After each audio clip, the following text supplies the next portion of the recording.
Well, look what we have here, then. I think we've just been blessed. Uh-oh. Logain's men. This can't be good. Didn't we spend all morning asking about a woman by this very description, and everyone said they hadn't seen her? It seems we were lied to. Gentlemen, surely there's no need for trouble. These are no doubt simply more poor souls seeking refuge. They're more than that. Now stay out of our way, sister. You protect these traitors, you'll get the same as them.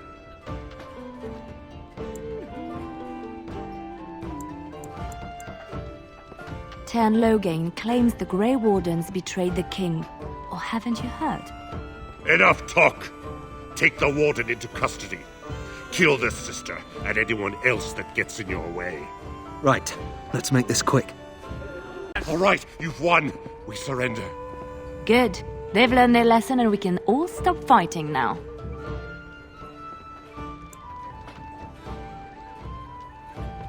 I was there. The Tern pulled us out of a trap.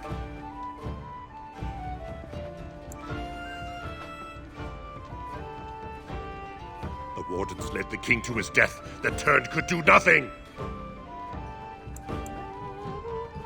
What do you want to tell him? I'll tell him right away, now. Thank you. I apologize for interfering, but I couldn't just sit by and not help.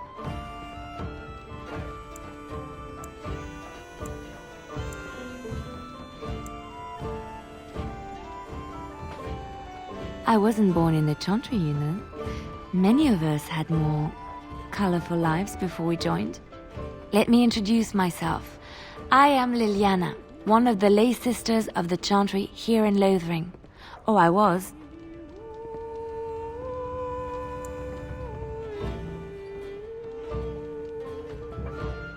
I joined the Chantry to live a life of religious contemplation.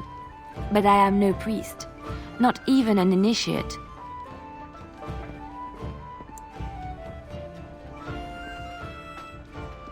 Those men said you're a Grey Warden. You will be battling the Darkspawn, yes? That is what Grey Wardens do. I know after what happened you will need all the help you can get. That's why I'm coming along.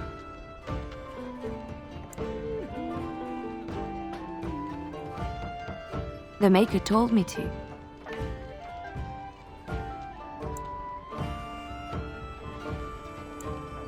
I know that sounds absolutely insane, but it's true. I had a dream. A vision. More crazy? I thought we were all full up. Look at the people here. They are lost in their despair, and this darkness, this chaos, will spread. The Maker doesn't want this. What you do, what you are meant to do, is the Maker's work. Let me help.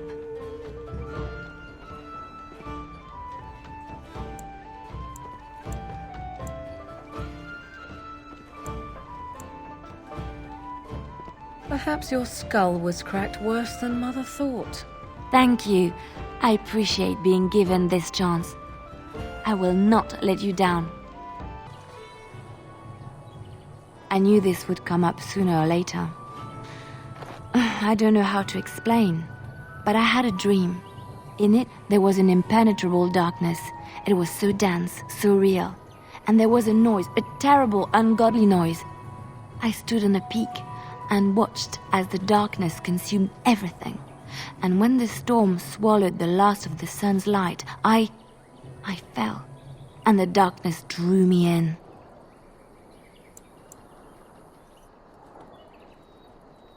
I suppose I did. That was what the darkness was, no? When I woke, I went to the Chantry's gardens, as I always do. But that day, the rosebush in the corner had flowered. Everyone knew that bush was dead. It was grey and twisted and gnarled, the ugliest thing you ever saw. But there it was, a single beautiful rose.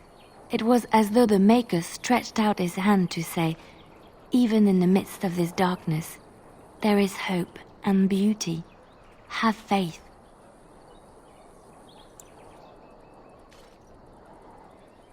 In my dream, I fell, or maybe I jumped. I'd do anything to stop the blight. I know that we can do it. There are so many good things in the Maker's world. How can I sit by while the Black devours everything?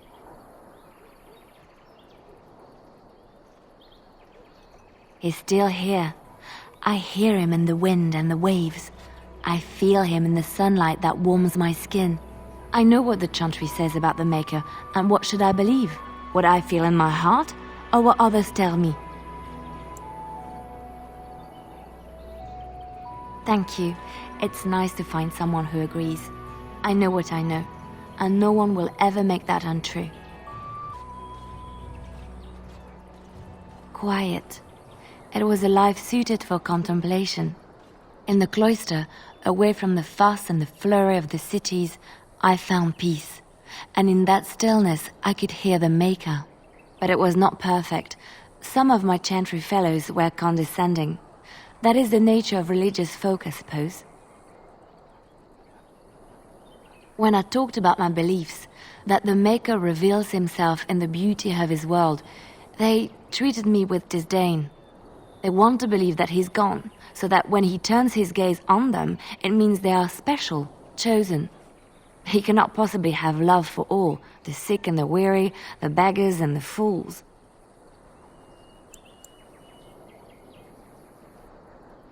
Thank you. Maybe I am wrong. But it is the Maker's place to decide if I am worthy, not men, not the Chantry. But there is work to be done, and I have talked enough for now. What is meant by someone like me?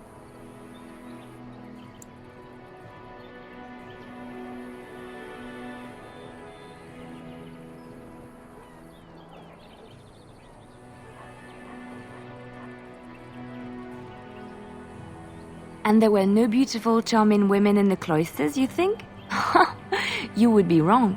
There were many lovely young initiates in the Lothering cloister, all of them chaste and virtuous. It added to their mystique. Because then, they were forbidden, and forbidden fruit is the sweeter, no?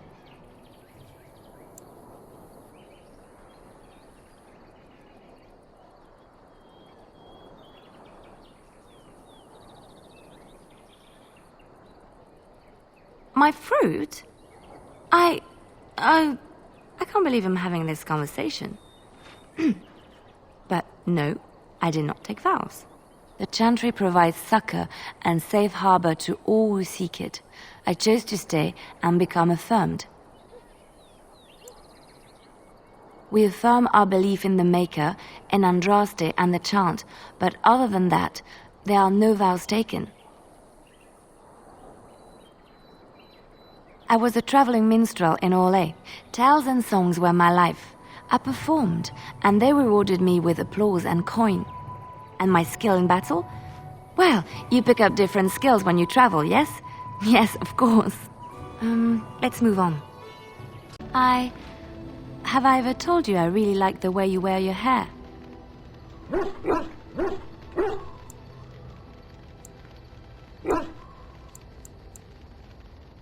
It's very nice, and it suits you. Simple. Not like the elaborate hairstyles we wore in Orlais. They involved flowers, ribbons, jewels. 1 year, feathers were all the rage, and Lady Elise decided she needed to outdo everyone else, and actually wore live songbirds in her voluminous hair. The chirping was quite charming for a while, but you must realize, terrified little birdies often have loose bowels. Yes, I don't envy them. She never washed her hair. But I was trying to say something nice to you, wasn't I? Oh, forgive me. My mind wanders so. It's just that I feel so comfortable talking to you, like I could say anything and you wouldn't judge me.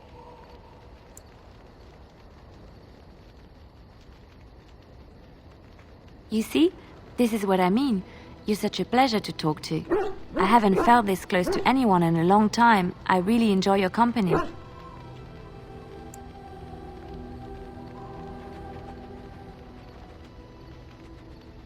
And what would you do if I said I do? Very much so, in fact.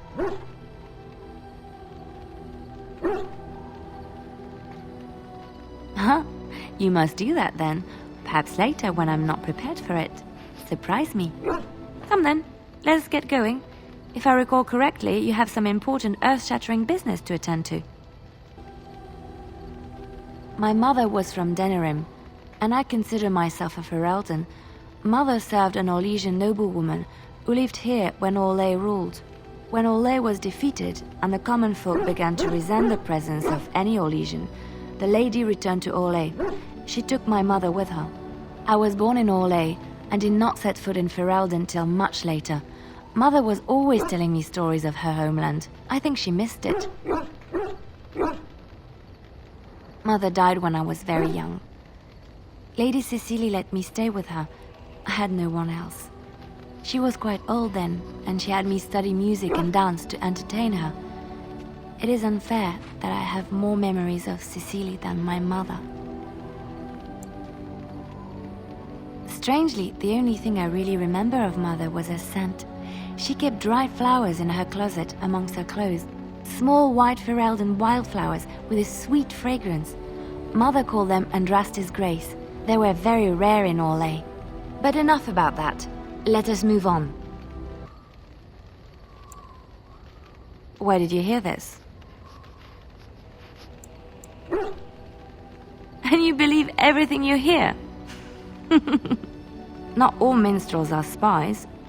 Most are just singers and storytellers. But some of them are what we call bards. Bards are minstrels and more. Spies, as you say.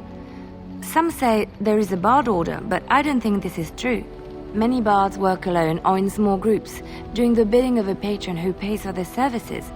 If there is an organization behind it all, no one knows who they are. Some do. Mostly, it is nobles spying on other nobles. In Orlais, there is much rivalry amongst the highborn. They fight over land, influence, and the favor of the empress. But they cannot do this openly because it is impolite, and in public, they wear smiling faces and pretend to be civil. In secret, they plot and scheme to destroy each other. It is a game completely meaningless to anyone but its players. I have revealed too much, it seems, but it doesn't matter what I used to be. It is the past.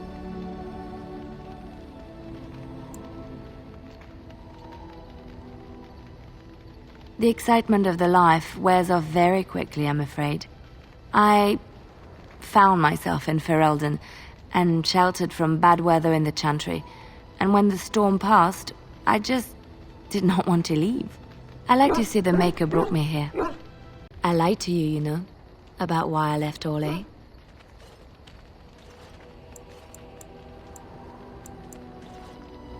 I didn't feel like talking about it then, what happened to me.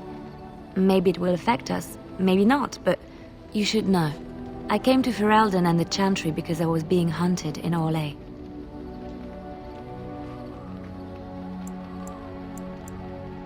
I was framed, betrayed by someone I thought I knew and could trust. Marjolaine. She was my mentor and friend. She taught me the bardic arts, how to enchant with words and song, to carry myself like a highborn lady, to blend in as a servant. The skills I learned, I used to serve her, my bard master, because I loved her, and because I enjoyed what I did.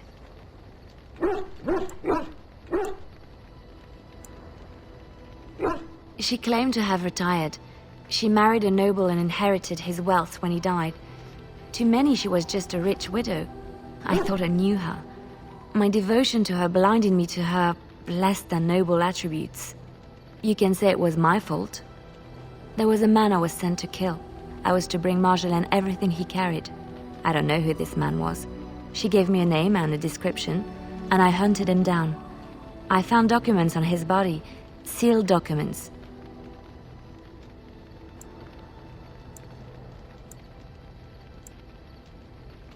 My curiosity got the better of me. Something told me that I needed to know what was in those letters. Marjolaine had been selling all kinds of information about Orlais to other countries, Nevara and Antiva among others. It was treason.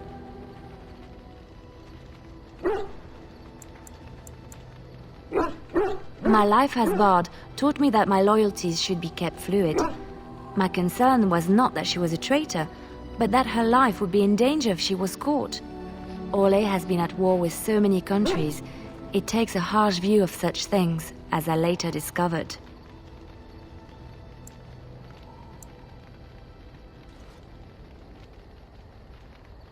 To Marjolaine. No one else. I resealed them and gave them to her, as she had instructed. I should have left well alone, but I didn't. I had to tell Marjolaine I feared for her life. She brushed aside my concern. She admitted her guilt, but said it was in the past. That is why the documents had to be destroyed, she said. I believed her. I kept believing up till the moment they showed me the documents, altered by her hand, to make me look the traitor.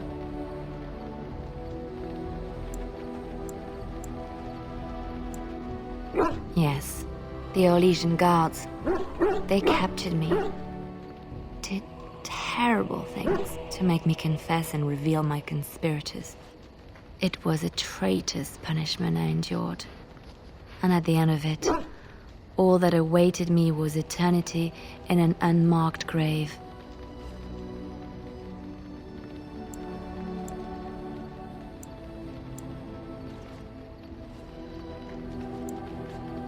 The skills Marjolaine taught me were good for something at least.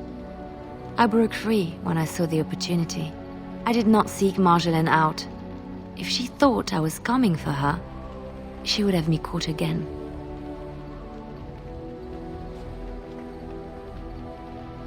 I was tempted to confront her. I was furious, betrayed. But what could I do against her? And so I fled to Ferelden, to the Chantry and the Maker. Ferelden protected my person, and the Maker saved my soul. And that is the reason I am here. The real reason. No more lies between us, at least in this. It feels good to have this off my chest. Thank you for listening and understanding. Stop. Don't kill him. He is no common bandit. None of them were. Their weapons and armor are of fine make, and they are well trained. You know what I'm talking about, don't you? Who are you? Someone who regrets taking you on. I was told it would be an easy job. Kill the little red-haired girl. Deal with the others as we pleased. Kill the... You came to kill me?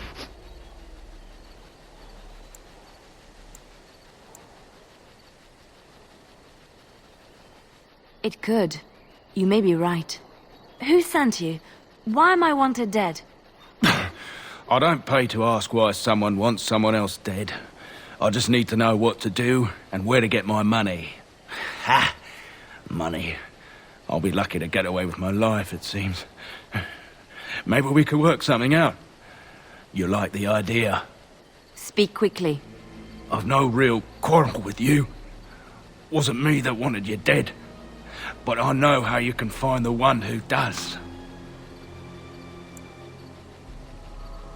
I have some directions written down on how to get to the house. It's in Denerim. Yeah, it's the best I can do. Thank you. Now leave. I never want to see you again.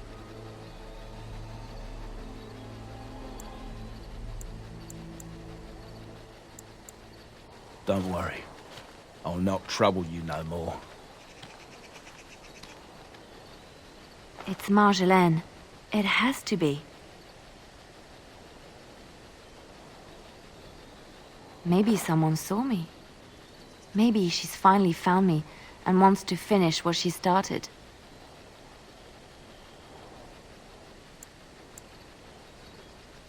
Perhaps it's time to settle this score for good. Leliana. Ah, so lovely to see you again, my dear. Spare me the pleasantries. I know you're... Oh, you must excuse the shabby accommodations. I try to be a good host, but you see what I have to work with. This country smells like wet dog everywhere. I cannot get the smell out. Even now it is in my hair, my clothes. Ugh. So businesslike, your companion. You framed me, had me caught and tortured. I thought that in Ferelden I would be free of you, but it seems I am not. What happened to make you hate me so? Why do you want me dead so badly? Dead? Nonsense. I know you, my Leliana. I know what you are capable of. 4 or 5 men you can dispatch easily. They were sent to give you cause to come to me. And see, here you are. You are so transparent. What are you up to, Marjolaine? Why are you in Ferelden? In truth, you have knowledge that you can use against me. For my own safety, I cannot let you be. Did you think I did not know where you were? Did you think I would not watch, my Leliana? What is she up to, I thought? The quiet life, the peasant clothes, hair ragged and messy like a boy. This is not her. You were planning something, I told myself, so I watched. But no letters were sent, no messages, you barely spoke to anyone. Clever, Leliana, very clever. You almost had me fooled. But then, you left the Chantry so suddenly. What conclusion should I draw? You tell me. You think I left because of you? You think I still have some plan for revenge? You are insane, paranoid.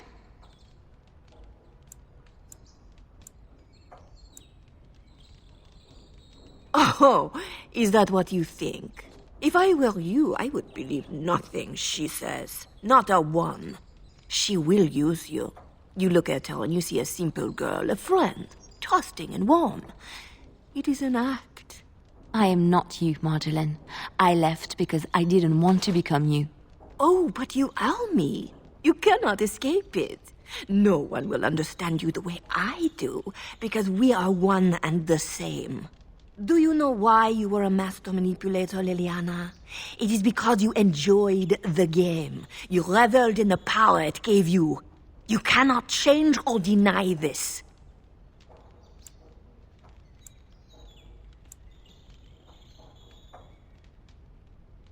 Thank you. You will not threaten me or my friends again, Marjolaine. I want you out of my life forever.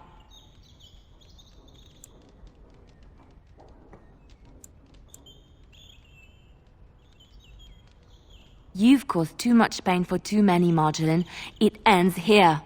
And you think you can kill me like that? I made you, Leliana. I can destroy you just as easily. Oh, hello. Is there something you wanted to talk about?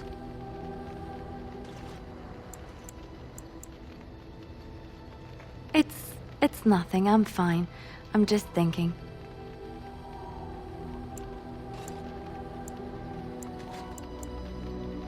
I can't get what happened out of my head. I'd been in Lothering for years, and she still thought I was plotting against her. She didn't trust me. Maybe she never did. She loved me when she could use me and control me. And now that she can't, she wants me dead. It hurts to realize that I never really knew her. You are already helping so much by listening to me. I knew she was ruthless, but I didn't know how far she could go. She is self-serving, cruel. She uses people, then discards them. But that's how she survives in the life she leads. Well, what if she's right? What if we're the same? I should just have stayed in the Chantry.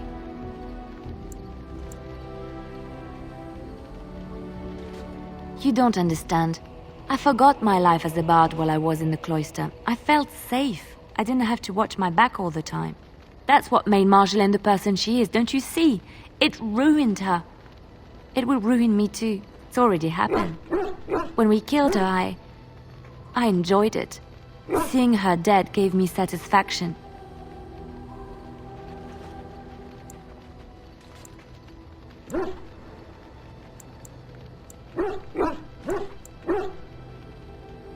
But that is no reason to rejoice over her death. That is what she would do. I don't want that. What we're doing, what we've done, hunted men down, killed them. Part of me loves it. It invigorates me, and this scares me. I I feel myself slipping.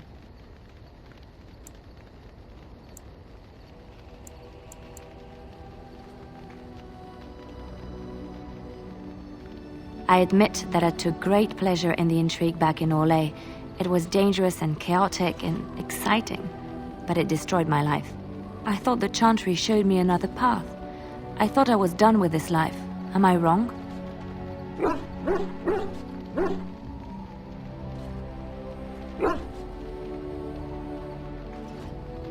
There is this thought that floats into my mind constantly. That I lie when I say the Chantry gave me peace, when in truth it bored me. Here, with you, knowing the freedom of the road and the uncertainty of tomorrow, I feel alive again. I would like to be alone for now. I have many things to consider. Thank you for listening to me. Do you remember our discussion? I just wanted to tell you that I thought about what you told me, and you were right. I didn't want to admit it, even to myself, but those years in Lothering, I yearned for the freedom and the recklessness that I knew in Orlais. The Maker made the world beautiful, but he also made it dangerous. To really experience it, I have to embrace this, not hide away in some nunnery.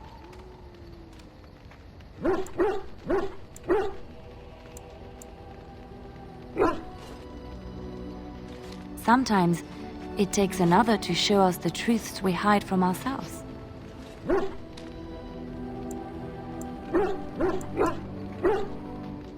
I'm glad I left Lothering in your company. You have proven a true friend, and I thank the Maker for you. The stars are out.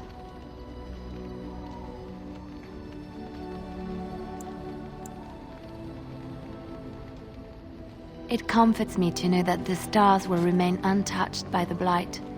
That whatever happens down here, they will shine eternally, their light undimmed. There is a story about that cluster of stars over there. Do you know it? Elindra and her soldier?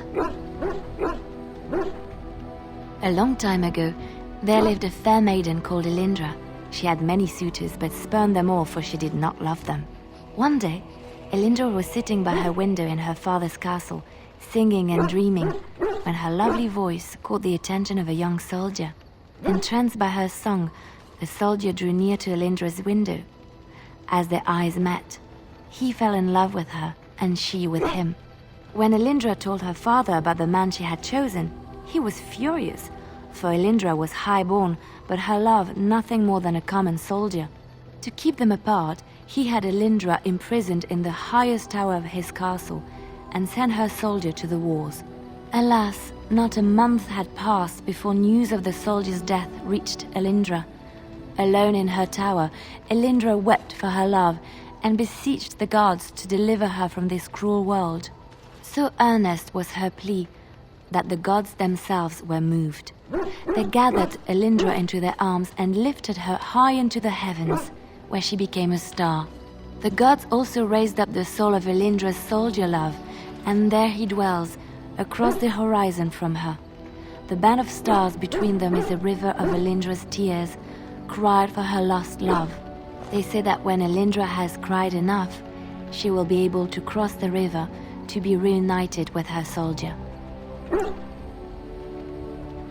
This story is one of my favorites, a tale of a love so great and so enduring that it defies death and moves the gods to action.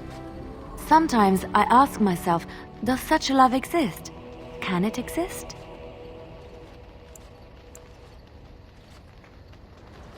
I think I would be lucky to experience an emotion even half as pure and true as Elindra's love.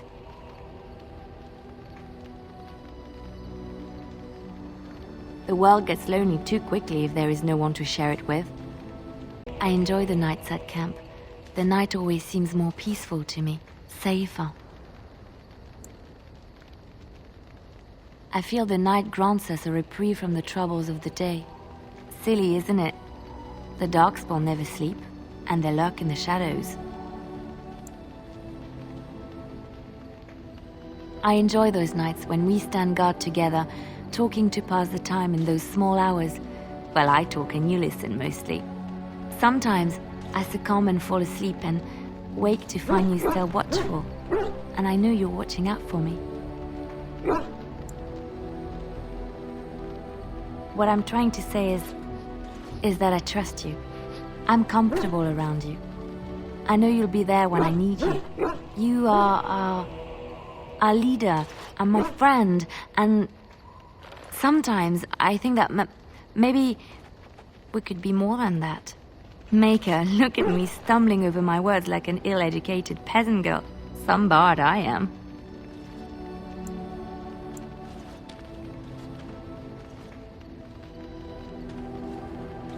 Really? No one told me. You felt the same way and didn't do me the courtesy of informing me? You made me say all those things. Why couldn't you have said them first? Oh, you... Oh, how very awkward.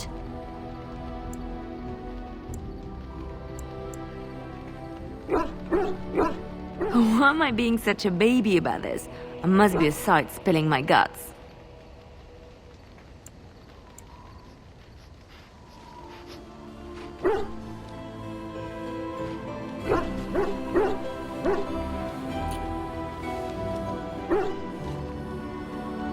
Well, that settles it then.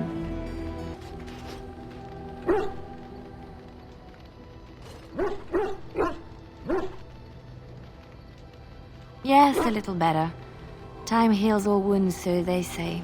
Scars remain, but they are just colors in the painting that is my life, no?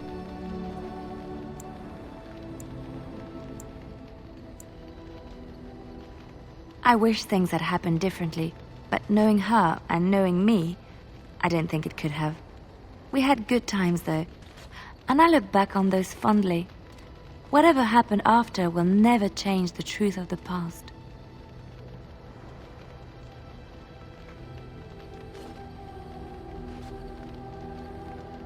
It's not so bad. Look, now I have new friends, a new family.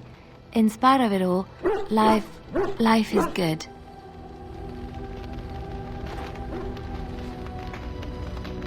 I'm here for you. Of course. I have not given this a lot of thought. What will I do?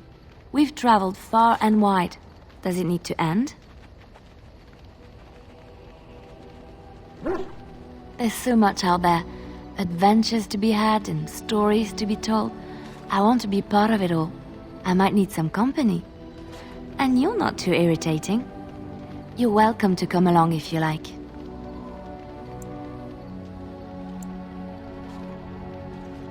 It is settled then. You and I wandering the world, seeking our fortunes. I can't wait.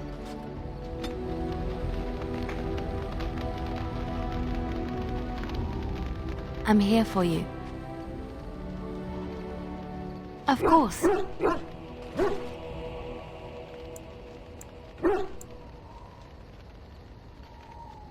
There are many rumors about spies, or legion or otherwise.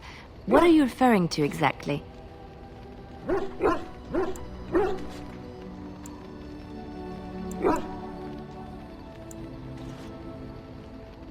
I admit I have done many despicable things in my lifetime.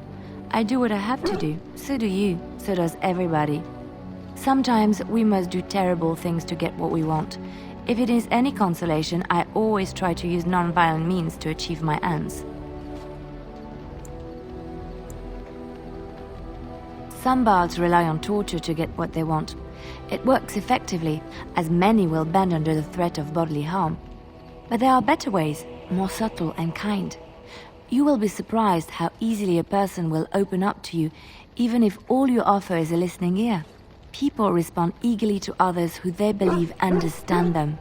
They seek approval, friendship, sometimes love. This can be exploited.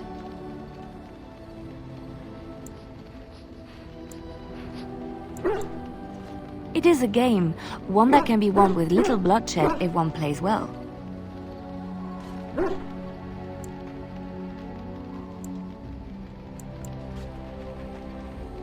You must always use the resources available to you, no? Not to do so is a waste. Everyone can be seduced by the right woman. The trick is predicting who she is and becoming her. Master the game, and no one can resist you.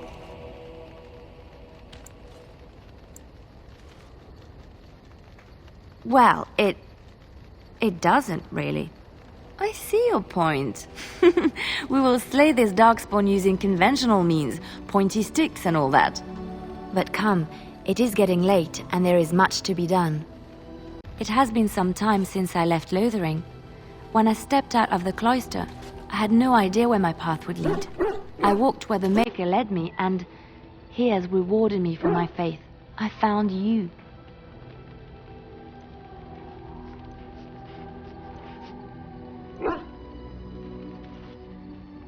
You don't know how it makes me feel to hear you say that.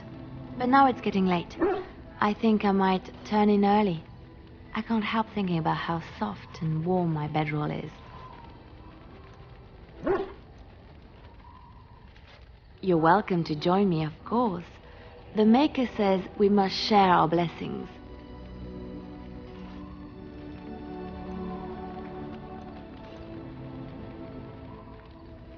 Good. Now come with me before I lose my patience.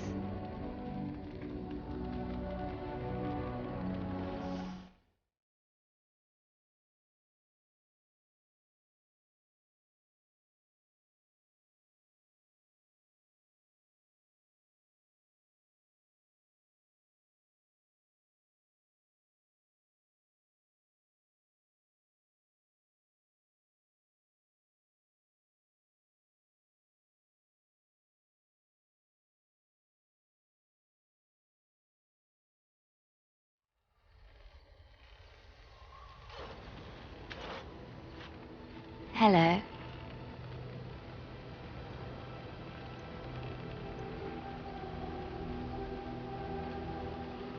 I've been up for some time, but yes, I slept very well.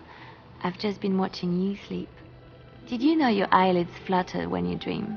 And you have such pretty eyelashes.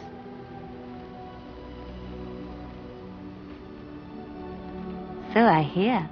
I'm so happy, blissful. I haven't slept so well since I was forced to flee from Orlais.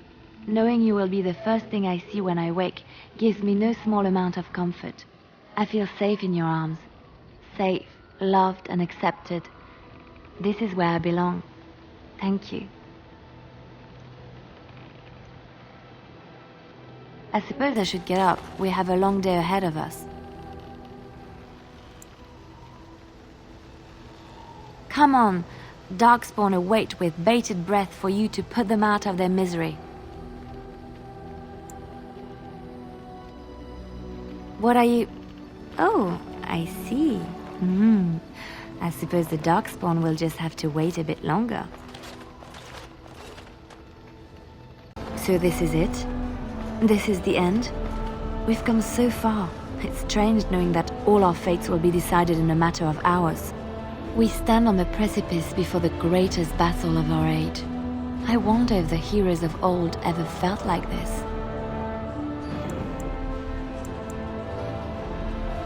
I am not afraid. We go to fight for a good cause, and there is nowhere else I would rather be.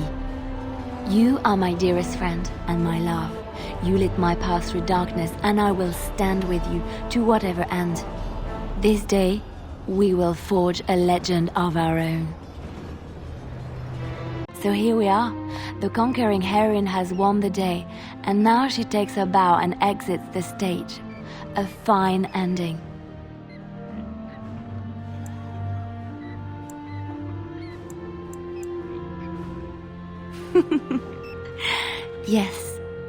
Yes, she most certainly does. You know, I can't help now but think of my vision. Whether it was the Maker sending me to you or whatever, it was a good thing. I thought I was supposed to save you, to show you the way. But it seems it was meant to be the other way around. Odd how that works, no?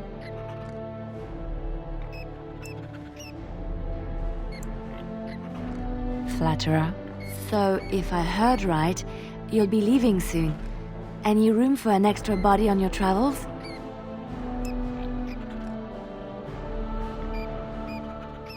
Good. I imagine that whatever you get up to will be anything but boring. At any rate, I should let you get back to your celebration before someone drags you away. I look forward to seeing you again afterwards.